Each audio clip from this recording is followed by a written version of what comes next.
Hi hello నమస్తే. నేను మీ సంగీతాని. ఈరోజు టాపిక్ వచ్చేసి ఓల్డ్ ఏజ్ హోమ్. ఈ టాపిక్ చెప్పడానికి రీజన్ ఏంటంటే లైక్ మనకున్న వర్క్ బిజీనో లేదా వాళ్ళని సరిగ్గా చూసుకోలేము అనే ఆలోచన నాకు తెలియదు, కానీ చాలామంది పేరెంట్స్ని మనం ఓల్డ్ ఏజ్ హోమ్లో జాయిన్ చేస్తూ ఉంటాము. కానీ వాళ్ళ తల్లిదండ్రుల ఆవేదన ఒక చిన్న సెంటెన్స్లో చెప్తానండి. తల్లి అంటుంది, నువ్వు పెరగటానికి నా గర్భస్థానాన్నే ఇచ్చాను. తండ్రి అంటాడు, నువ్వు ఎదగటానికి నా జీవితాన్నే దాసోహం చేశాను.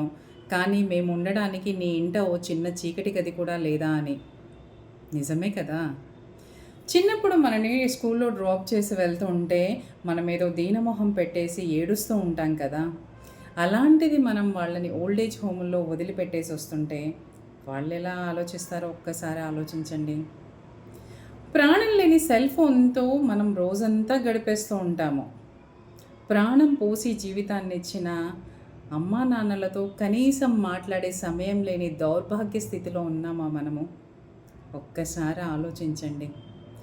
ఎవరైనా 1-2 సార్లు తిన్నావా అని అడుగుతారు, కానీ మనం తినేంత వరకు అమ్మ అడుగుతూనే ఉంటుంది. నాన్న పైకి విలన్లా కనిపించినా తన లోపల మన గురించి, మన భవిష్యత్తు గురించి ఆలోచిస్తూ ఉంటాడు. అలాంటి వాళ్ళని మనం ఓల్డ్ ఏజ్ హోమ్లో వదిలేస్తున్నాము. వాళ్ళకి కావాల్సింది ఓల్డ్ ఏజ్ హోములు కాదండి, మన ప్రేమానురాగాలు. గుప్పెడు కారం మెతుకులు పెట్టినా మనని కడుపులో పెట్టుకొని చూసుకుంటారు అమ్మా నాన్న. తండ్రి మాట కాదనలేక 14 ఏళ్ల అరణ్యవాసానికి వెళ్ళిన రాముడు లాంటి కొడుకు ఉన్న ఈ దేశంలో మనము ఉన్నాము. కానీ మన తల్లిదండ్రులకు మనం ఏం చేస్తున్నాము? ఒక్కసారి ఆలోచించండి. దేవుడు అన్ని చోట్ల ఉండలేకే మన అమ్మా నాన్నలను బహుమతిగా ఇచ్చారు అంటారు కదా.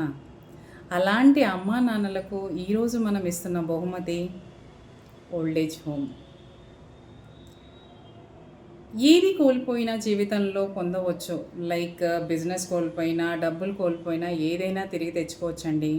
కానీ ఒక్కసారి అమ్మా నాన్నని కోల్పోతే మాత్రం ఆ ప్లేస్ ఎవ్వరూ రీప్లేస్ చేయలేరు.